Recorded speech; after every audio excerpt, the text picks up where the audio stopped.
Terima kasih banyak. Ini kita persilahkan, monggo silahkan Prof. Hakimi, waktu dan tempat kami haturkan. Monggo Prof. Kita berikan tepuk.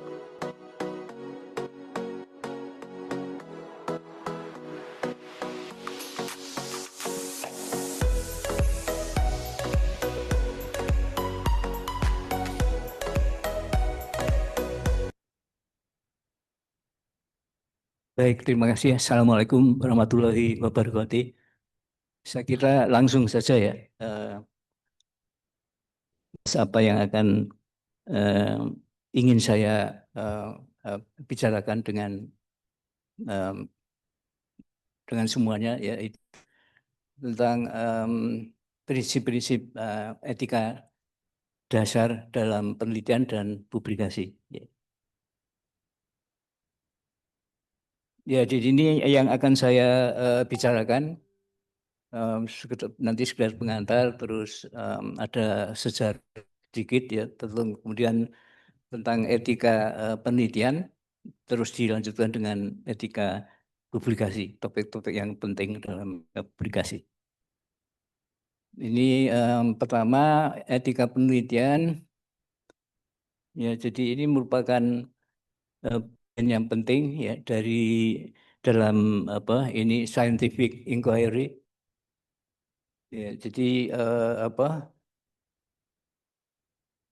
ya menegakkan standar etika itu akan menjamin integritas, kredibilitas dari temuan hasil penelitian ya. Ya, jadi pentingnya etika dalam penelitian dan publikasi itu tidak bisa diabaikan. Ya. Dan kita akan melihat prinsip-prinsip dasar dari etika penelitian dan publikasi ya. Nanti tentang integritas itu akan dibahas oleh Prof. Dedi. Ya, penelitian itu apa? Penelitian itu didefinisikan sebagai upaya yang dimaksudkan untuk perluas pengetahuan ya dengan pertanyaan dalam disiplin ilmu tertentu ya, dan berupa suatu atau berarti eh, eh, berarti penelitian yang sistematik ya. Ya. Di em, salah satu ciri yang bisa dipakai untuk melihat apakah ini penelitian atau bukan ya, karena penelitian kan harus mendapatkan kelayakan etik dari komisi etik ya. Kalau aktivitas yang lain itu tidak perlu ya. Itu adalah dengan melihat apakah hasilnya itu akan memberikan kontribusi dalam ilmu pengetahuan. Dan itu dengan cepat bisa kita lihat adalah bahwa kalau hasil itu akan dipublikkan dalam jurnal kedokteran, maka berarti itu suatu penelitian. Jadi contohnya adalah surveillance public health ya, sebagai kegiatan rutin untuk memberi masukan pada yang berwenang, nanti hanya sebagai laporan yang disimpan sebagai arsip, tidak perlu ethical clearance. Tapi kalau pengalaman selama surveillance itu akan dipublikasikan di dalam jurnal kedokteran, maka itu harus mendapatkan ethical clearance. Ya, penelitian yang baik itu kalau secara ilmiah penelitian tidak baik dan tidak melanggar etika penelitian. Ya.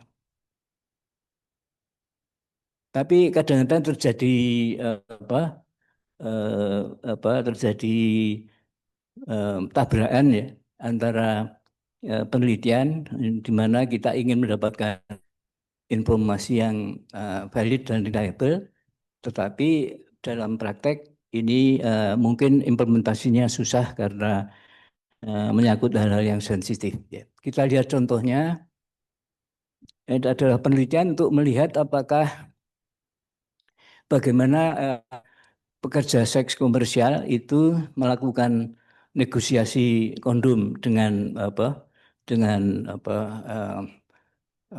pasangannya. Ya. Jadi pertanyaan etikanya itu adalah apakah penelitian seperti itu bisa dibenarkan kalau memakai rancangan participant observation Dan biasanya jadi participant observation di sini berarti pelanggan itu berpura-pura akan menjadi konsumer dari PSK itu ya. Dengan demikian kan bisa mengamati, mengobservasi bagaimana PSK itu melakukan negosiasi apa pemakaian ya. Tetapi kan berarti dia harus apa dia PSK-nya tidak boleh tahu bahwa dia itu adalah peneliti ya, dikiranya sebagai calon pelanggan gitu. Jadi ini ada unsur penipuan ya. Jadi tabrakannya adalah bahwa kita memerlukan informasi itu untuk mendesain suatu program peningkatan praktek negosiasi kondom dengan pelanggan pada PSK dengan etika penelitian. Ya.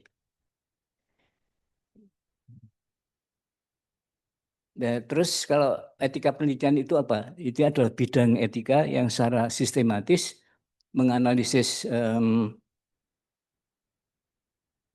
eh, masalah-masalah etika dan legal yang timbul karena penelitian yang melibatkan subjek pada manusia. Ya.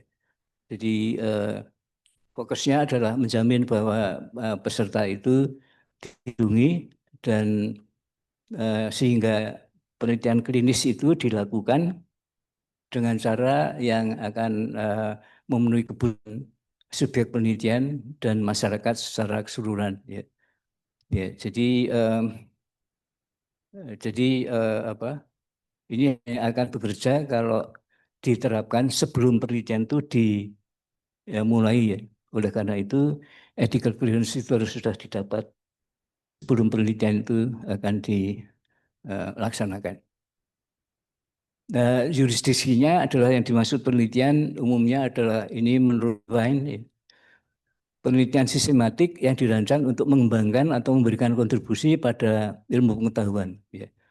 Jadi bisa saja KPI itu melakukan investigasi sistematik ya, tapi itu kan tidak untuk publikasi, untuk memberikan kontribusi pada ilmu pengetahuan. Terus kalau subjek manusia itu adalah orang hidup ya. Dari mereka peneliti memperoleh data melalui intervensi atau interaksi, misalnya wawancara. Ciri dari human subject itu adalah mereka mempunyai informasi pribadi yang bisa dipakai untuk mengidentifikasi siapa. Gitu.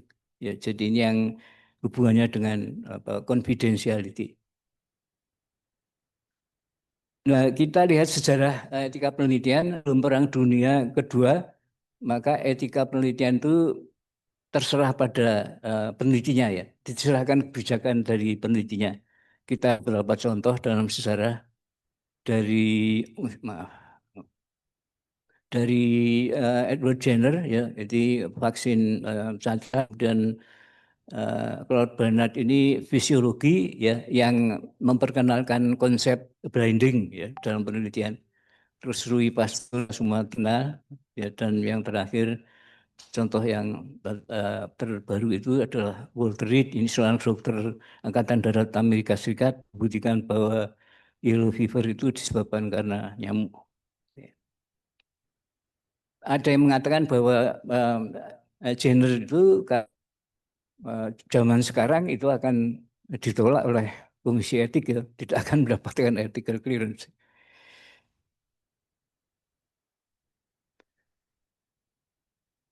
Nah, terus dalam sejarah, terus sebelum Perang Dunia Kedua ya, Perang Dunia Kedua itu merupakan enggak bersejarah dalam etika penelitian ya, karena dengan kalahnya Jerman ya, maka kemudian terbongkar kejahatan yang dilakukan oleh rezim Nazi itu di dalam penelitian kedokteran dan kesehatan. Ya, kita tahu tujuan Nazi itu adalah untuk dominasi ras Arya ya. Jadi itu diusahakan dengan cara agar ras yang lain selain Arya itu tidak berkembang biak gitu. Sehingga ini ada beberapa penelitian sterilisasi untuk dalam jumlah besar yang dikerjakan ya. Misalnya bahan makanan pokok jadi gandum itu um, dicampuri herbal yang mempunyai efek kontrasepsi ya. Jadi misalnya kalau beras dicampuri pil KB gitu kira-kira ya. Terus yang lebih jahat lagi ketika melakukan periksa dalam tanpa sepengetahuan subjeknya itu suntikkan larutan perak nitrat ya yang akan menyebabkan peradangan dan terjadi tuba itu akan menjadi buntu ya sehingga mereka tidak bisa hamil. Terus yang dikerjain hanya perempuan tapi laki-laki juga. Jadi ketika mereka mengisi burang-burang administrasi tanpa sepengetahuannya sebelumnya di bawah meja itu ada mesin yang mengeluarkan radiasi dalam dosis tinggi ya, sehingga akan menyebabkan spermatisida. Ya. Ya, selain itu, selain dalam pengendalian populasi, mereka juga banyak melakukan penelitian tentang penyakit dan yang lain-lainnya. Ya, jadi ini kadang-kadang kita tidak heran kenapa bisa sekejam itu ya. Jadi contohnya ketika ingin tahu orang itu kalau tidak bisa berenang itu berapa lama dia bisa tahan. Kalau kalau jatuh ke kolam gitu ya. Yaitu orang tidak bisa berenang dicemplung ke terus dimeniti lihat sampai berapa lama dia mati. Ini karena mereka ingin tahu kalau serdadunya itu terjun payung tapi jatuh di laut itu berapa lama punya kesempatan untuk menolong. Itu banyak sekali penelitian-penelitian yang apa sangat kejam seperti itu ya. Ya, sehingga kemudian ketika Perang Dunia Kedua itu selesai, peneliti-peneliti Nazi ini diadili terpisah dari perangnya ya, karena dianggap mereka itu dokter yang mestinya menjaga kesehatan pasien, tapi justru membuat celaka. Gitu ya. Dengan Nuremberg Trial ya.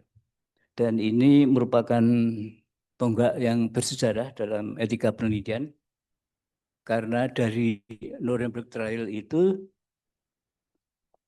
kemudian keluar ini ya Nuremberg Code yang terdiri dari 10 poin ya. Ya, jadi misalnya tentang terus ada informed consent, terus ada manfaat untuk masyarakat, ada dasar penelitian pada binatang coba, kemudian harus dihindari kemungkinan terjadinya kerugian baik fisik maupun psikologis pada subjek.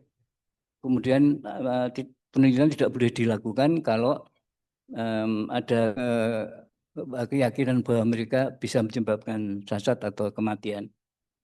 Terus eh, risiko itu lebih dari tidak boleh melebihi manfaatnya, jadi manfaat harus lebih besar dari risikonya. Terus harus ada upaya untuk mencegah terjadinya harm, ya kerugian.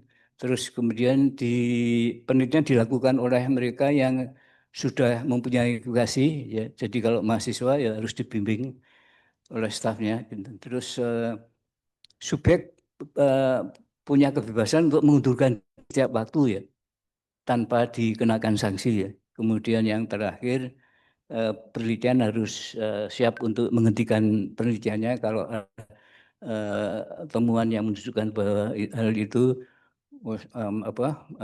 komplikasinya banyak atau sebaliknya ya, justru belum selesai sudah jelas bahwa perlakuan itu sangat bermanfaat sehingga tidak perlu mengorbankan lebih banyak lagi subjek penelitiannya.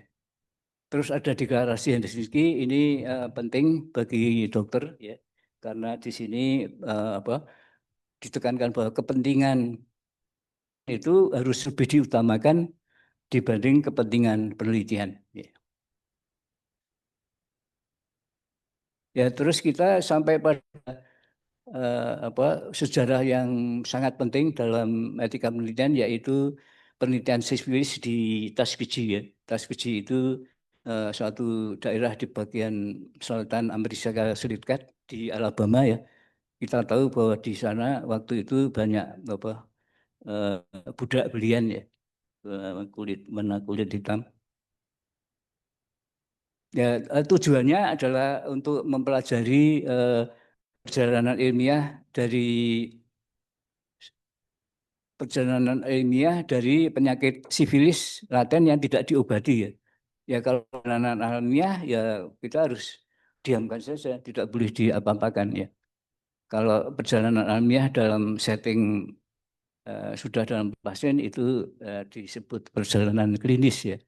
Jadi ada 400 subjek semuanya dengan sifilis, semuanya kulit hitam ya, karena ini penelitian yang sangat berisiko, jadi yang risikonya besar, jadi itu ditentukan pada yang kulit hitam. Ya, mereka kadang-kadang bahkan dibohongi ya. Ini ada terapi ya untuk sifilis, yaitu dengan menyediakan obat melalui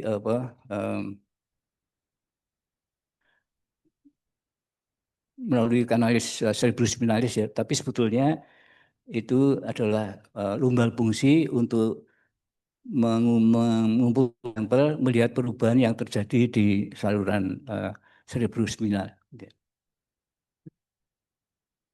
Jadi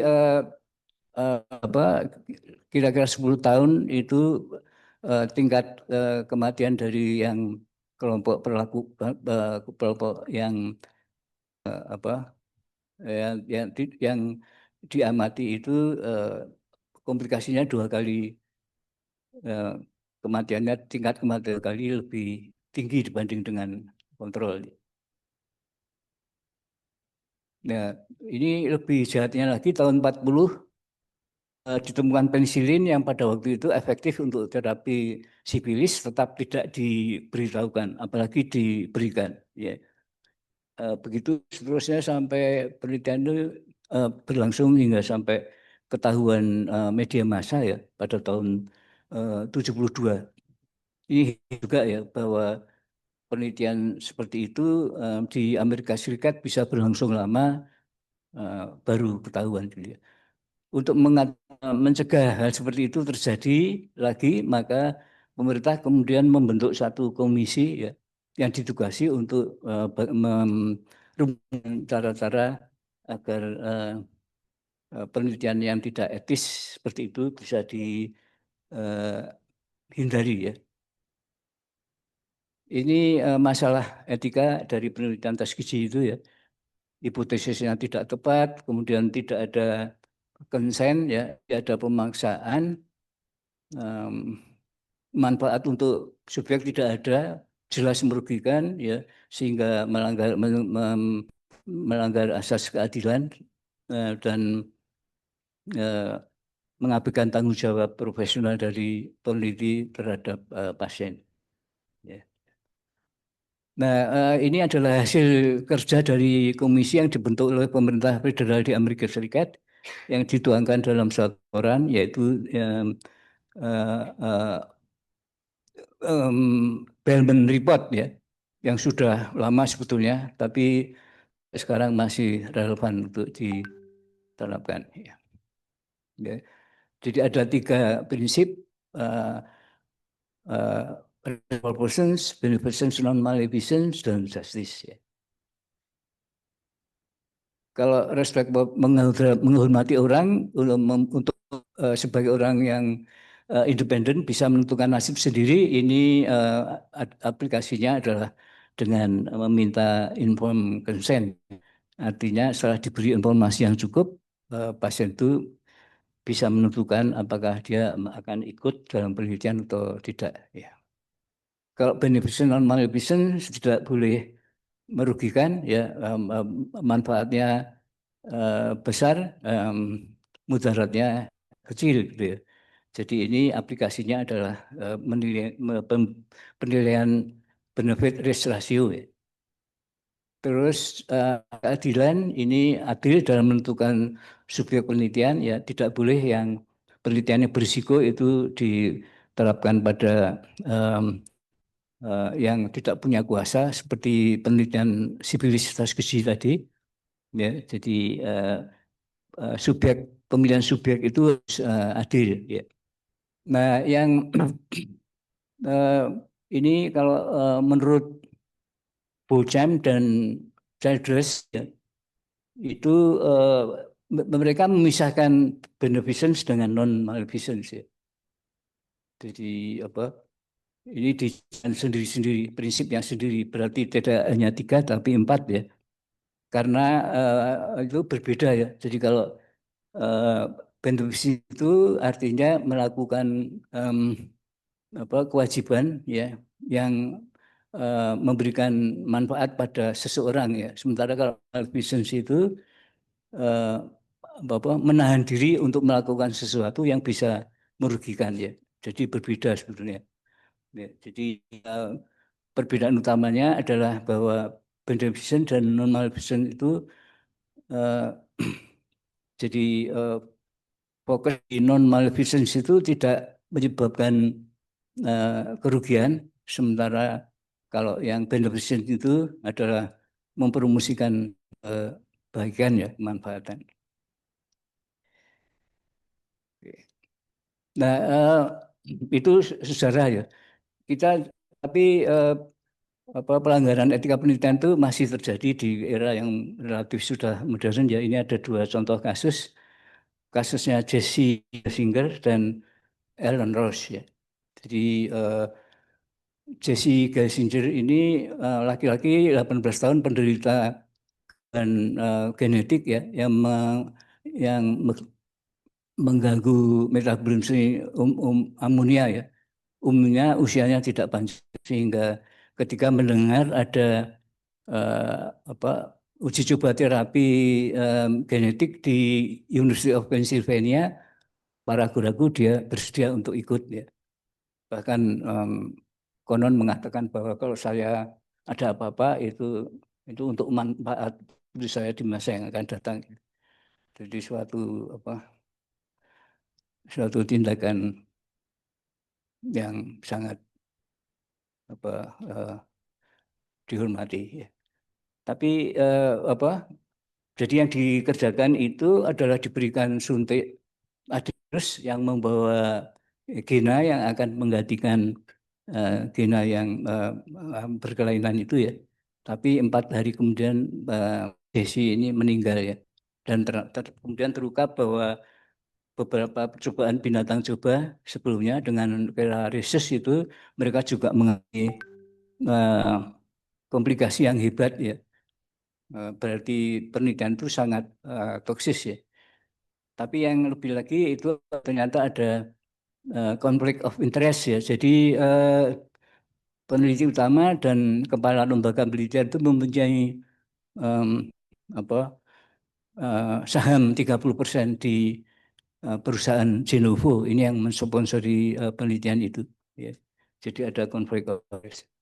Kalau Aaron Ross ini usia 24 tahun, ya, menjadi volunteer penelitian asma di Universitas Johns Hopkins, yaitu dengan pemberian hexametonium inhalasi, ya. Ini obat bronchoconstrictor. Tapi 1 bulan kemudian Ellen Ross ini meninggal karena kegagalan organ multiple, ya, akibat kerusakan paru-paru yang luas, ya. Ya. Jadi pertanyaannya apakah ini sebetulnya apakah bisa terjadi, ya? Tetapi ini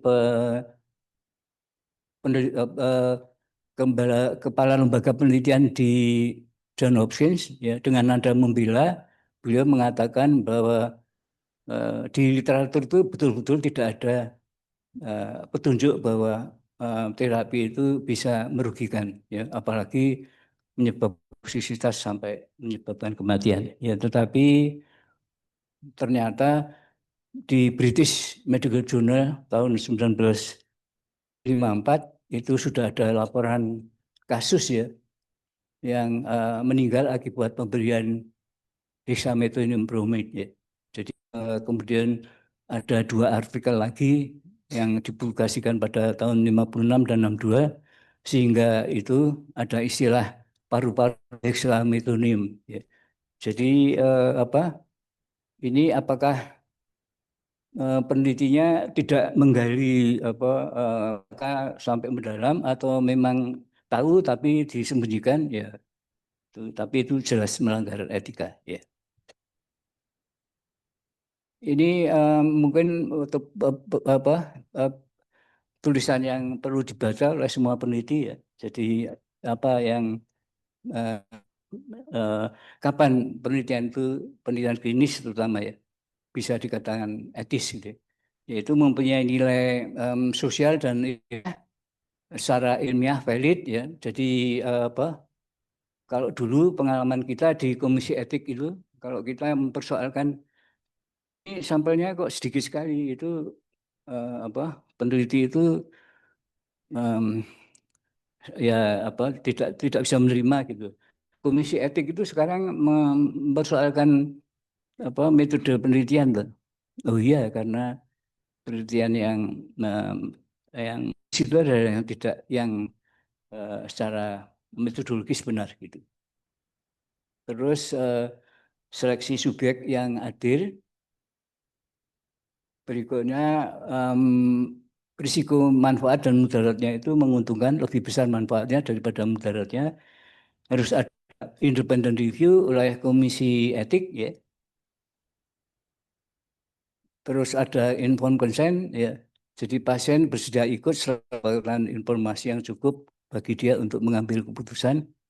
Dan yang terakhir adalah eh, menghormati subjek yang potensial dan yang sudah diikutkan dalam penelitian ya. Jadi mengizinkan untuk mengundurkan diri setiap waktu, melindungi privasi untuk menjaga confidentiality, memberikan informasi pada subjek kalau ada temuan yang baru dalam risiko atau manfaat, eh, memberikan informasi subjek tentang hasil penelitian klinis. Ya ini biasanya tidak langsung ya, ini melalui publikasi jurnal kedokteran dan menjaga kesejahteraan pasien. Ya. Maaf saya masih berani ya 3 menit. Ya ini berarti yang bagian kedua itu etika publikasi ya. Etika publikasi. Jadi saya menganjurkan Anda untuk mengunduh dokumen ini ya dari ethics.com. Itu ini adalah etika dalam penelitian dan publikasi. Itu sumber yang sangat bermanfaat. Ya, jadi kalau begitu saya harus cepat ya. Kita langsung saja. Ya, yang pertama isu publikasi itu adalah tentang authorship ya. Penulisan, kepengarangan ya. Jadi siapa yang dimasukkan dalam list dari penulis artikel itu ya. Ini sebetulnya belum ada aturan yang universal ya. Jadi menurut ini International Committee of Medical Journal Editors itu semua orang yang dimasukkan dalam daftar penulis harus memenuhi syarat sebagai penulis ya. Dan semua yang memenuhi syarat ini sebaliknya juga harus diikutkan ya. Ya, ini ada 3 kriteria dasar secara kolektif harus dipenuhi agar bisa masuk dalam daftar penulis ya. Memberi kontribusi yang substansial pada eh, apa, penelitian dari ide, desain, pengumpulan data, analisis dan interpretasi ya. Dan ikut membuat draft atau merevisi artikel bukan soal tata bahasa ya, tetapi isi intelektualnya. Kemudian versi terakhir itu harus menyetujui. Jadi tidak bisa kalau kemudian artikel itu bermasalah, oh maaf itu saya tidak tahu, ya bertanggung jawab. Ya, terus tentang urut-urutan itu eh, apa kesepakatan bersama ya. Kalau ada individu yang memberikan kontribusi tapi kurang kurang besar untuk dimasukkan sebagai penulis, itu bisa dimasukkan sebagai butir atau diberi ucapan terima kasih ya. Nah, ini ada 3 kategori penulisan yang tidak yang bernama ghost authors ya. Jadi mereka itu penulis profesional yang menyiapkan draft itu mereka ya. Tapi mereka dibayar untuk jasa itu ya. Jadi mereka tidak ikut dalam penelitiannya. Terus guest authors ini hanya sebagai tanpa kontribusi yang jelas gitu ya, tapi ini umumnya dimasukkan untuk meningkatkan peluang eh, makalah itu akan dipublikasikan ya. Berarti ini sebetulnya orang-orang yang terkemuka ya, yang diharapkan editornya kalau melihat nama itu akan takut kalau menolak gitu ya. Sehingga eh, yang terakhir adalah gift of search ya. Ini sebagai hadiah saja, tidak ada kontribusi apa-apa. Umumnya dulu kepala departemen itu otomatis dimasukkan dalam subpublikasi di departemennya ya. Ya. Nah, tapi sekarang tidak bisa lagi seperti itu ya. Ya, jadi karena pernah ada kasus apa artikelnya bermasalah, tapi kemudian kepala departemen itu angkat tangan ya. Oh saya tidak, nah, ini sekarang tidak bisa. Kalau ikut dalam penulisan harus ikut bertanggung jawab. Mungkin karena waktu ya, ini berikutnya adalah konflik of interest. Jadi kalau ada konflik kepentingan mungkin bisa mempengaruhi sikap kita, dan ini bisa dijadikan bisa langsung tidak langsung itu sebagai karyawan dari pabrik obat di mana produknya sedang diteliti, yang tidak langsung misalnya pernah mendapatkan sponsorship dalam pertemuan ilmiah gitu misalnya. Terus dan konflik of interest itu bisa dijadi dasar editornya untuk makalah itu akan diterima atau tidak. Plagiarisme itu adalah memakai orang lain, pemikiran orang lain tanpa sepengetahuan dan tanpa mengucapkan terima kasih ya. Ini bisa yang itu bisa data, kata atau frasa atau ide, bahkan ide dan konsep ya. Sekarang ada konsep self plagiarism. Ini maksudnya adalah seseorang mensitasi hasil penelitiannya yang dahulu ya tanpa menyebutkan hal itu ya. Jadi kalau sudah dipublikasi itu ibaratnya itu sudah punya editornya gitu. Jadi kita juga harus menyebabkan kita pinjam dan disebutkan dari mana. Ini memasukkan artikel ini isu yang penting ya, karena syarat untuk ujian itu harus publikasi ya, ini sudah nunggu lama, tidak ada keputusan terima atau tidak, itu kemudian ada godaan untuk memasukkan itu dalam zona yang lain, tapi ini tidak boleh ya. Namanya banyak, ada redundant, duplicate atau repetitive publication. Terus research fraud itu sebetulnya ada 3 ya, plagium tadi sudah, ada fabrikasi, ini data itu dibuat-buat ya, tidak melakukan penelitian tapi dibuat-buat. Terus kalau falsifikasi itu penelitian dilakukan tapi dilakukan manipulasi dalam proses atau alatnya. Ya.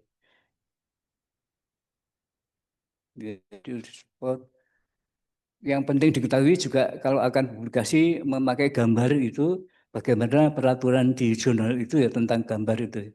Umumnya manipulasi pada gambar itu hanya diperlukan karena kalau hanya untuk memperjelas gambarnya, tapi sama sekali tidak boleh merubah dari inti dari gambar itu.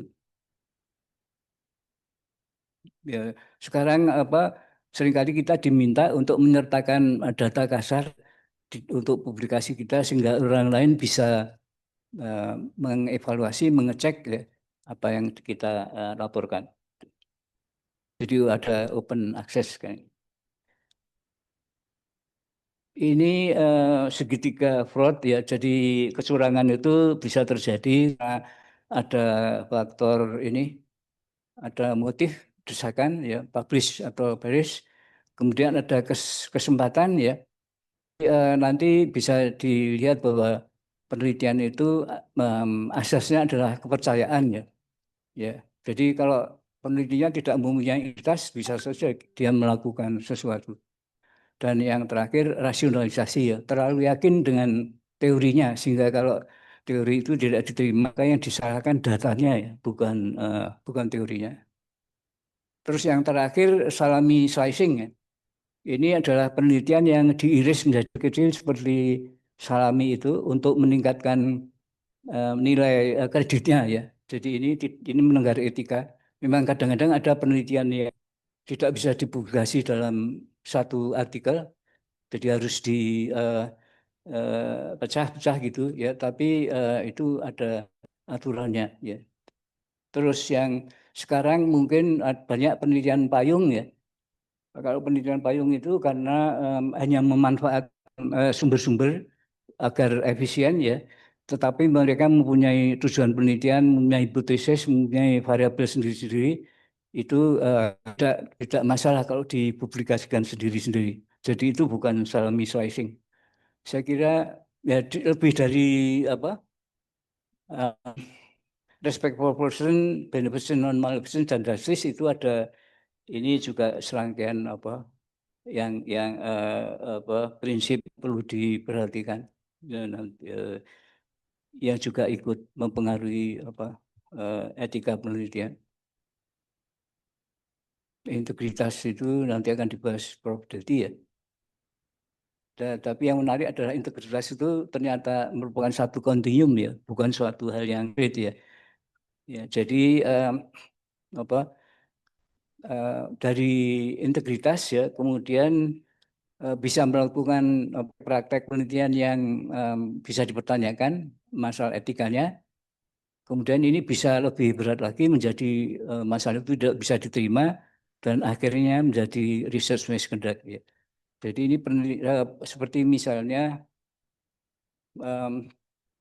pertanyaannya yang menarik ya. Jadi apakah korupsi itu korupsi sampai triliunan itu dimulai dari pertama korupsi hanya 1 juta, tidak ketahuan terasa nikmatnya, terus tambah-tambah itu sampai jadi itu merupakan satu kontinum seperti itu. Ini penjelasannya. Dan jadi prinsip ini diterapkan dalam semua tahapan penelitian dari manajemen data, kolaborasi, publikasi, dan diseminasi. Ya apa? Ini best practice-nya kita harus familiar dengan panduan. Ya sekarang penulisan artikel itu harus memakai itu ya panduan yang ada di Equator Network ya, kan ditanyakan oleh editornya. Apakah Anda sudah mengacu pada Equator Network? Nah, sebelum ditanya, kalau kita sudah mendahulukan bahwa kita sudah mengacu ke Equator Network, apalagi diberi lampiran checklist dari apa guideline dikerjakan semua, yaitu akan memperlancar apa publikasinya dan harus tetap update ya, mengikuti pengajuan dalam ilmu pengetahuan. Ya ini slide penutup ya. Jadi dengan menerapkan prinsip-prinsip dasar ini, maka peneliti dan ilmuwan itu akan menegakkan integritas dari hasil penelitiannya, memberikan kontribusi dalam kemajuan dalam pengetahuan dan manfaat untuk masyarakat. Saya kira itu.